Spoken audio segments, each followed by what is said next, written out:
Hello and welcome to 360 Sports on this beautiful and lovely Monday morning in the city of Abuja, the capital city of the great nation like Nigeria.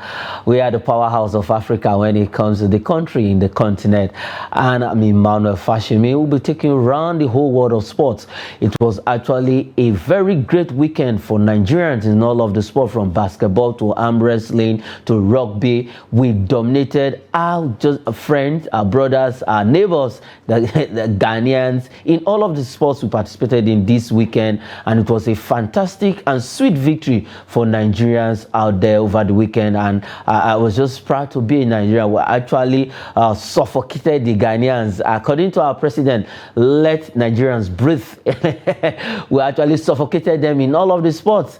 In the under 16 basketball boys, both for girls and boys, and then in the rugby men's team, they were trashed, silly. And in that, we welcome you to the show this morning. I will not be doing the show alone. I have my brother and friend, a regular on the show, Isaac Omidiji, all the way from Niger State. But when he's ready, he's going to join us on the show from all the way from Niger State. Like I said, let's take you straight to the first story we have for you this morning, where the rugby team of Nigeria, the rugby men's team of Nigeria, are through to the Olympic qualifying tournament.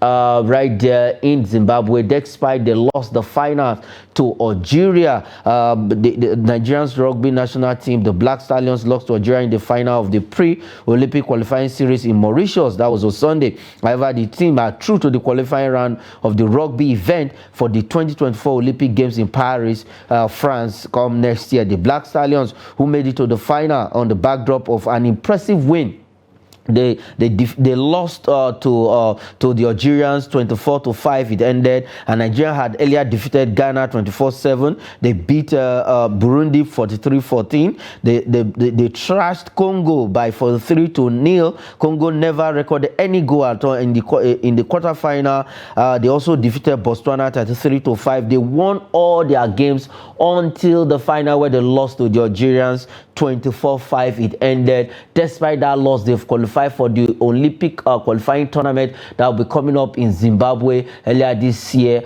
Next few months away from now, that tournament will be coming up in August. It is going to be starting the first week of August 4th, right there in Zimbabwe, where they will be slugging it out to actually get the Olympic ticket. And if you look at the team is actually made up of foreign stars and about 2 home-based players all the way from Sokoto Rimas, and they join up together. It was a fantastic one out there over the weekend, and it was actually a sweet one for the rugby team of Nigeria. They did the nation proud. They did themselves proud by getting to the final. Despite the loss, these guys can hold their head up high, because it was actually a very big one for the rugby team. And if you look at the game of rugby, the sport of rugby in Nigeria is actually gaining grounds. When it comes to rugby, you cannot take it away from South Africans, England, Pakistan, Bangladesh, and the rest of them. But I think Nigeria is trying to hold its own in Africa right now. If we can actually put up this scintillating performance in the qualifying series, I think we are going to do well if all things go right. All right, we have Isaac Omidiji all the way from Niger State joining us this morning. Isaac, let me say happy new week to you. And if you look at it, our rugby team, actually, they got to the final, they lost to Algeria, but despite that, they can put their hand on their chest and say, yes, we have done well for ourselves and for the country. Isaac. Yes, Emmanuel, good morning. Thank you for the opportunity again. And to consider the fact that rugby is not a sport that has dominated for cities in Nigeria. It's not a sport that we're giving a lot of attention. And to see that these guys have qualified for, let me say, the next round of qualification to the Olympics is a good one. And to look at the fact that they've won 5 matches on a trot in the same qualifiers before losing to Algeria, it's also a morale booster. So it's something that we should be proud of. It's something that we should look at and say, okay, yes, with what these guys have done, with the least experience, without having the pedigree, in quotes, they have done so well to have defeated 5 other African countries. Yes, you might say there are African countries who don't also have pedigree in that particular game. But for the Black Stallions, I think this is a morale booster. and they will see this as something that they can take forward into the main qualifier coming up in Zimbabwe. Remember, the team that comes first in that particular qualifier will qualify straight for the main Olympics, while the second and third will go into another qualification round. But kudos to the Black Stallions. It's a motivating victory on their part. Yeah, victory on their part. Now let's look at this sport very well. Rugby, we all know the kind of sports we do in Nigeria. But with this achievement, I think what should we do to actually make this sports popular? Because a lot of persons don't even know that we have a rugby team in this, a rugby team in this country. Now, what can we actually do to make this sport a popular one? Outside being that maybe they hear it on radio, they hear it on TV from Trust TV. But what can the Federal Ministry of Youth and Sports, what should they do? Because a lot of the players are from, we have players from France, US, I think only just 2 home-based players actually make this team, and they are from Sokoto, because when you want to talk of rugby, you mention Sokoto, because that is the, let me say, that is the basic, the basic place where rugby players are actually, you can get rugby players, because I know of some persons who play rugby in Sokoto right there. But outside that, now, the bulk of the players, like I said, are all foreign-based players, apart from those 2 of them that made the court. Now, what can we actually do to make this rugby sport a popular one, just like football? Well, it will take a long process, but a process that is realistic, and that is the fact. First, we must go to the grassroots. Remember, you said just 2 home-based players made this squad. That is a very poor one. But even if you look at it, considering, I mean, putting it side by side by football, we have instances where we don't even have single home-based players even playing for the major game we love in Nigeria and we promote in Nigeria. So for rugby, let's go back to the grassroots. Let's go to areas where this game is well appreciated in Nigeria. I think in the thick north, yes, like Sokoto, the game is well appreciated there. Let us now promote it right from secondary schools. Remember, I will have mentioned primary school, but you know the physical nature of rugby and the kind of body built you must have to play rugby. So I would suggest secondary school for us to start from. Let's start promoting it. Let's start incorporating it in games that will play in so-called inter-house sports, intra-school sports. Let's start take it to the tertiary institutions where we should have national competitions, where we should have zonal competitions. Then we can have get the media to talk about what we have. And that is why I also continue to give kudos to Trust TV for being searchlights on games and sports that doesn't even look as if they exist in Nigeria. A lot of people don't even know we have a national team, as you said.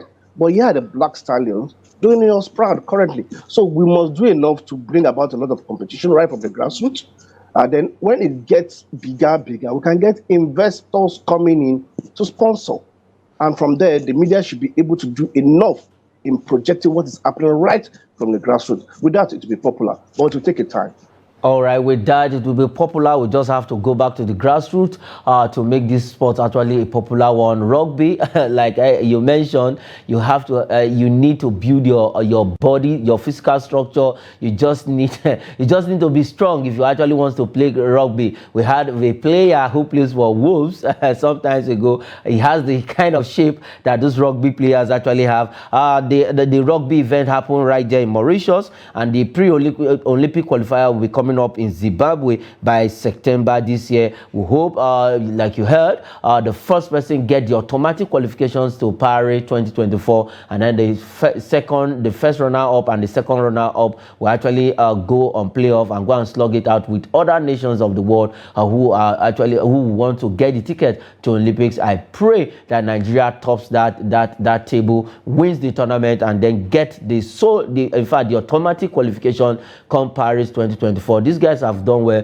Congratulations to the Rugby Federation of Nigeria, and congratulations to the players for getting to the final. Just one loss in all of their game. It was a massive achievement for these guys. And let's move away from that story and head straight to Ghana, where our boys under 16 and under 16 boys and girls have actually qualified for FIBA Zone 3, they got the ticket at the expense of their Ghanaian counterpart. They both the boys lost to their Ghanaian counterparts earlier, but despite that loss, it was inconsequential because they've already gotten the ticket. They topped the table despite the loss. And for the girls, they blew away the Ghanaians. They trashed them. They got that ticket, and it was a good one for our cadet team right there in Ghana. They prepared very well. The vice president of MBBF actually said they will be going to Ghana with the best players after the women's championship in Benin and Zaria, and eventually it actually paid off, and they've gotten this ticket. Now we have qualified to the FIBA Zone 3 tournament that will be happening right there in Tunisia. Our under 16 and our the 16 boys and girls have gotten this ticket. Massive achievement, if you will say, Isaac. Yes, a very good one for the girls and the boys. We call them baby tigers and baby tigress, but they didn't play as babies at all. They play as adults, and they did the nation proud. I remember the way the girls decimated their Ghanaian counterparts in 2 games. It was not a fluke. If you say the first one was a fluke or a mistake, the second one confirmed that these girls knew what they were doing, and again they were able to get a massive victory over Ghana. Ghana became a victim so much in so many games this weekend, unfortunately for them. And for the boys, they qualified by points because they defeated Cote d'Ivoire and lost to Ghana by 45-47, just 2 points. So that also gave them the qualification to the next round of games that will see them qualify for the World Under 16 FIBA tournament. Okay, on that World Under 16 tournament. Now, if you look at it, actually the Ghanaians suffered in our hands in rugby and in basketball over the weekend. We actually showed class over this too. It was a sweet revenge, a sweet victory. They defeated us in the on the Wafu B Under 20 tournament, but right now the Under 16 boys and girls actually dealt with them. But looking at this, what is our chances in Tunisia come later this year, where we'll actually get the qualification ticket to the FIBA World Cup for the Under 16 tournament. Now, our chances right there in Tunisia, how do you see this? Well, from what the girls and the boys have done in Ghana, then we can bank on those performances and hoping that they will improve on their lapses, and we say the chances are bright. However, I still want to insist that under 16, under 17 are developmental stages for the boys and for the girls. We would love to qualify for the main world championship. We would love to participate. It will be a good exposure for the girls. But the fact that we have young girls and young boys on the home scene who are doing us proud shows that the future for the game is bright, even at the senior level. So let them go to Tunisia, do very well again, see how they can get the ticket and qualify for FIBA World Championship, under 16 Championship, and let's see what will happen from there. Because if we want to look at other African countries that will be coming there are a lot of African countries with great firepowers when it comes to basketball. Angola is there, Cameroon is there, Mali is there, Senegal is there. We know that all these countries are ahead of us one way or the other when it comes to basketball. But for the boys and the girls, this is a developmental stage. Good one for them. But it will be more good for their development if they qualify for the World FIBA Under 16 Championship. For the World Under 16 FIBA Championship, and we pray and hope that they go there to Tunisia and get that ticket, get the qualification, and let's see how these guys can actually develop. And thank God this has given them exposure, the first exposure of what it is when it comes to playing a basketball championship. And let's hope they go to Tunisia and do us proud. Congratulations to all of our teams over the weekend, the rugby team and then the basketball team. And let's quickly move away from that story and head straight to the African Beach Games, where FG, that is the federal government, has tasked all the athletes that will be going there to be of their best. When they go out there, I think in 10 games, we'll be participating in 10 games at the Beach African Beach Games 2023. Now, the federal government has told all the athletes that will be going there to be at their best. But my question is, how well are these athletes prepared for these games? Emmanuel, you just took away the words from my mouth. And that was the question I wanted to start with. Because if you are expecting the best from these lads, how best have you prepared them?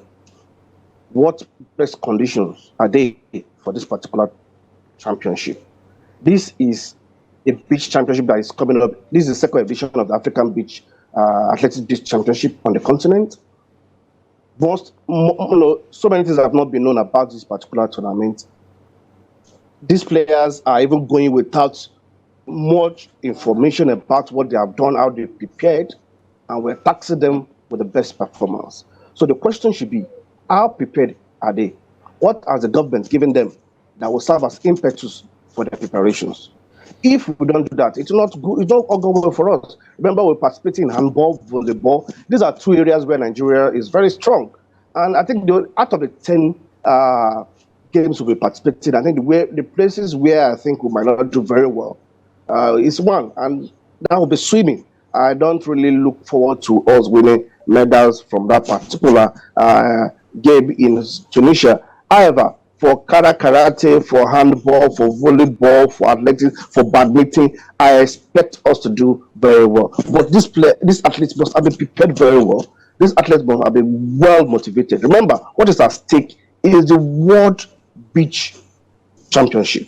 So let's see how they will qualify for this big stage. And I trust Abu Gome. He has been at the aim of affairs for long. He's very experienced. So let's see how he brings experience to bear in preparations, and let's see how the athletes will be able to give their best. We don't want to hear that, yes, they didn't perform well because they only camped for 1 week. If it's kind of preparation we have, then we're only going there to pick up the numbers. Yeah, we're only going there to make up the numbers. The athletes are actually prepared. 10 games they will going down. We also have tech ball, a new sports that have been introduced. And I can tell you that Nigerians are actually prepared for this when it comes to tech ball. The championship in Delta State just ended over the weekend, and fantastic players were discovered when it comes to tech ball. It's a new sport that is making wave all over the world. It's just like a table tennis, but this time around you have to use football played in between two players. And probably all Nigerian athletes, just like the federal government has said, they should go out there and do the nations proud and do themselves proud. They should just go get excellent performance. But how well are they prepared? Has the federal government actually brought out money for these athletes to actually get the best of preparations they can get?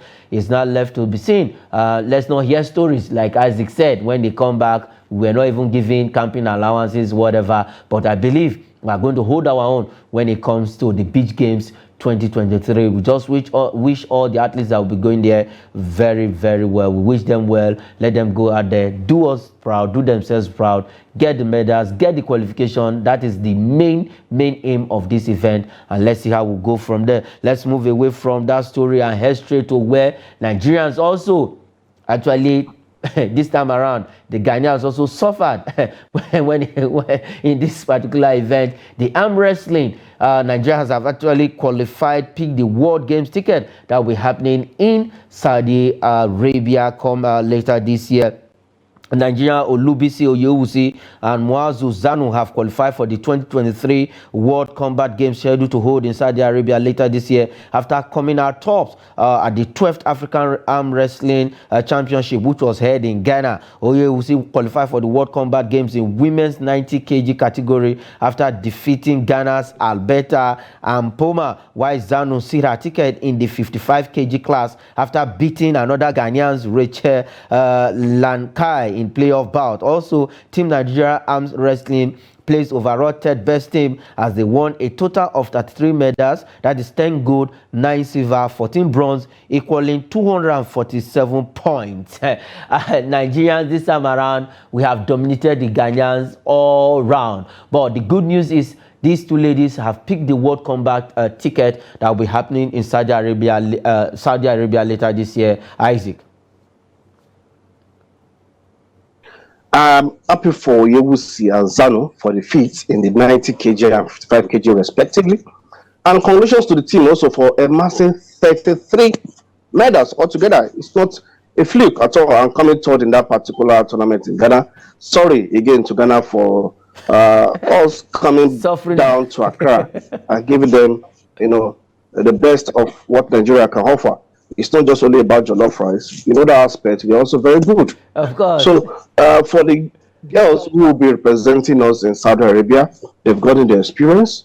And while I was following that particular game in Ghana, I was just comparing their arms to my own arm and wondering if I'll be able to even participate in such a game. It's a very physical and technical game. Yeah. You know? So for the 90 kg and 55 kg, I don't even know where I will rank. Probably I will rank in maybe 5 kg. I'm twisting game, you know. So Emmanuel, probably after the show, we should also try it and see. I think you will rank in 7, I will rank in 5, but still I'll be able to still beat you. But back on a serious note, I think the girls have done very well, the team have done very well. And for us to continue to excel and represent Africa at the world stage speaks volume of Nigeria and speaks well of us. So we should continue to, you know, dominate and dominate well. And it's also a point of call to the Ministry of Sport that there are sports that are also doing very well that needed more patronage, more support, and more allocation. More support and more allocation. But quickly, like you mentioned, I think I'm in the 15 kg category. I can actually do that when it comes to that. And congratulations once more to Oyewusi and Zanu for picking this ticket. And we hope when they get to Saudi Arabia, they will actually win and come back with the gold medal again after achieving this feat. And good one. Kudos to that federation. Like we said, we always bring you this sport that most persons don't know out there, and let's see how these girls how it will pan out when they go to Saudi Arabia. And let's move away from that story and talk about some transfers right now, where Kelechi Iheanacho is on the radar of Besiktas. Kelechi Iheanacho, after an impressive end of season performance from this man, despite his performances, his team was relegated. But this time around, I think most of the players have been released, and he's part of the players that have been released from Leicester City. But this time, Besiktas is beaming their searchlight on Kelechi Iheanacho. Now, Isaac, should he go to Turkey or remain in England, or probably find a way around to maybe Spain or wherever? Well, it depends on his vision. It depends on how he wants and how he think his game will be better developed. Remember, Kelechi is one of the directed players we have in the Premier League. Man City was not given a chance because there are better players ahead of him.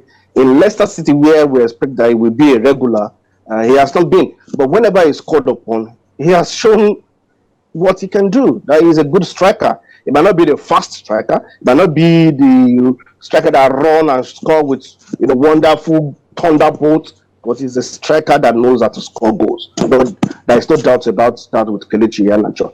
And for Besiktas, this is a club that I think will play also. Yes, definitely will play in Europe next season. So to me, it will be a good move. This guy shouldn't think everything starts at hands in the EPL. Remember, Fenerbahce is also on the trail of Wilfred Ndidi. Both players currently play for Leicester City. So let them try their hands elsewhere. Even if it's going on loan, the ball doesn't start at hand in the EPL. Try elsewhere, play on the continent, play in Europe, either Conference League, Europa League, Champions League. Get more experience, get more games on your bed, play at the highest level. Thank God they're not even being linked to Saudi Arabia. If they're linked to Saudi Arabia, then I think, I would say Otilo. Seriously speaking, I think Saudi Arabia is trying to just woo all the players and snatch all the players from Europe right now. And for Kelechi Iheanacho, he will be joining the likes of Amokachi the Bull and one other player who has actually played previously for Besiktas of Turkey. If he actually make that move, it will be a good one. We also see he will remain in Europe, and we'll see him playing European competition this season. And for Kelechi Iheanacho, let's see if he will actually make that move or remain with Leicester City, or probably find another team in England and stay with, because a lot of suitors are coming for Kelechi Iheanacho. But Besiktas is keen of snapping up this guy. And before we go on the show, let's quickly give you this transfer story also involving a Nigerian, our own Nigerian defender Kenneth Omero. We could part ways with Leganes this summer. And for Kenneth Omero, after more than 83 appearances appearances for Leganese with just 3 goals to his name. He was actually instrumental to Leganese before they went on relegation, and probably even where they were trying to get out of the relegation. I think Kenneth Omero was instrumental for them. But this time around, I think the beautiful marriage is about to end. The beautiful marriage between Omero and Leganés about to end. I'm not surprised. He has given his best for the club, and he tried even the last season that just ended to see that he and his co-players would do everything possible for Leganés to get a return to the La Liga, but it didn't happen. So if he's looking for a great other path in his career, it's not a bad one, and it should just be a path that will make him relevant. Because remember, in the Super Eagles, yes, he's still playing for the Super Eagles, but he can easily be dropped from the Super Eagles and get a replacement for him. But he must play, he must move to a club that will make him relevant, that will make him play, make him because not just a club that we will never hear of Omero again. Not just a club that will never hear from Omero again. Isaac Omidiji, thanks for coming on the show. It's a pleasure, Valo. All right, don't forget our arm wrestling competition. That is the size of the show this morning. I am Emmanuel Fashemi. Thanks for watching.